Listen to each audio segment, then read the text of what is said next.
Hi అండి, welcome to my channel. ఈరోజు నేను వచ్చేసాను పాలకూర పరాటా చేయటానికి.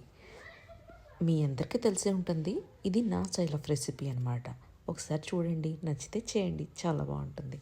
ఇక్కడ నేను ఒక కట్ట పాలకూర తీసుకున్నాను, దాన్ని కోసుకొని వాటర్ వేడి చేయడానికి పెట్టేశానండి. ఆలోపు ఈ చిన్న రోల్లో ఒక చిన్న అల్లం ముక్క వేసి దంచుతున్నాను. ఇంకేంటి విశేషాలు? ఎలా ఉన్నారు? మీ ఊర్లో చలిగా ఉందా? నెక్స్ట్ వచ్చేసి నేను వేస్తున్నాను కొన్ని మిరపకాయలు వేసి వీటిని కూడా బాగా దంచేసుకుంటున్నాను. ఆలోపు నేను స్టవ్ మీద పెట్టిన వాటర్ వేడైపోయాయండి. వాటర్ వేడవగానే దీనిలో నేను కట్ చేసుకున్న పాలకూర వేసేసానమాట. దాంతోపాటు కొంచెం సాల్ట్ కూడా వేసాను. అప్పుడు పాలకూర కలర్ మారకుండా ఉంటుంది. ఇక్కడ మేము ఉండే దగ్గర చాలా చలిగా ఉంటుందండి. నిజంగా పొద్దున్నే లేచి ఇంట్లో పని చేసుకోవాలంటే చాలా చాలా కష్టంగా ఉంటుంది. మీ ఊర్లో ఇప్పుడు టెంపరేచర్స్ ఎలా ఉన్నాయి? కోర్స్ మీరు నార్త్ ఇండియా నుంచి కనుక చూస్తున్నట్లయితే టెంపరేచర్స్ తక్కువగానే ఉండి ఉంటాయి కదా. ఓకే, పాలకూర ఈ పక్కన అవుతుంది కదా. నేను ఇక్కడ తీసుకున్నాను ఆట, అదే గోధుమ పిండి అండి తీసుకున్నాను. ఆలోపు నా పాలకూర చూసారా, కొంచెం లైట్గా ఉడికేసింది అనమాట. దీన్ని బ్లాంచింగ్ అంటారు. దీన్ని నేను స్ట్రెయిన్ చేసుకున్నాను. చెప్పాను కదా, ఇది నా స్టైల్ పరాటా అని.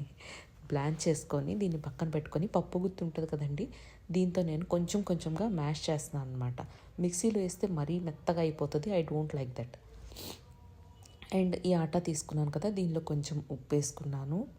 అలాగే కొంచెం దీన్ని ఏమంటారు, వాము తీసుకొని దాన్ని కొంచెం నలిపి వేసాను అనమాట.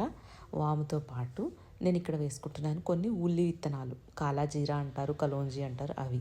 అండ్ మనం ముందుగా దంచి పెట్టుకున్న అల్లం, పచ్చిమిర్చి, అండ్ మనం పప్పు గుత్తితో వేనుపుకున్న పాలకూర, ఇవన్నీ వేసి చక్కగా కలిపి ఒక 5 minutes పాటు మర్దన చేశానండి.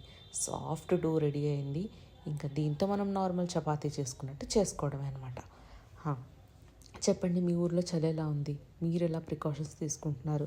నేనైతే కొంచెం రూమ్ వేడిగా ఉండటానికి క్యాండిల్స్ పెట్టుకుంటున్నానండి రూమ్లో. అంటే ఈవినింగ్ నుంచి ఒక 2-3 hours పాటు కనుక క్యాండిల్ పెట్టుకుంటే అప్పుడు రూమ్ వేడిగా అవుతుందన్నమాట. చూసారా, రెసిపీతో పాటు ఇంకో టిప్ కూడా చెప్పేశాను. నచ్చిందా? అయితే తప్పకుండా లైక్ చేయండి, కమెంట్ చేయండి, సబ్స్క్రైబ్ చేసుకోవటం అస్సలు మర్చిపోవద్దు. నేను చేసిన పాలకూర పరాటా ఎలా వచ్చిందో చూదురుగానే ఉండండి. ఇక్కడ నేను చక్కగా దీన్ని చపాతీలాగా ఒత్తుకొని వేడిగా ఉన్న తవా మీద వేసేసాను అనమాట. వేసి చక్కగా 2 వైపులా కాల్చుకొని, పరాటాలంటే కొంచెం నూనె ఎక్కువే ఉంటుంది, మరి డైట్ గీట్ అంటే అవన్నీ పక్కన పెట్టేయాల్సిందే. చూసారా, చక్కగా కాలిందండి పరాటా. అసలు దీన్ని చూస్తుంటేనే తినాలనిపించింది కదా. ఇప్పుడు చూడండి, నేను ఓపెన్ చేసి చూపిస్తాను. చూసారా ఎంత చక్కగా ఉందో, తినాలనిపిస్తుంది కదా, నాకు తెలుసు. అబ్బబ్బబ్బా, వేడిగా పుదీనా కొత్తిమీర చట్నీతో తింటే అసలు వేరే లెవెల్ అనమాట. నచ్చిందా నా స్టైల్ ఆఫ్ పాలక్ పరాటా?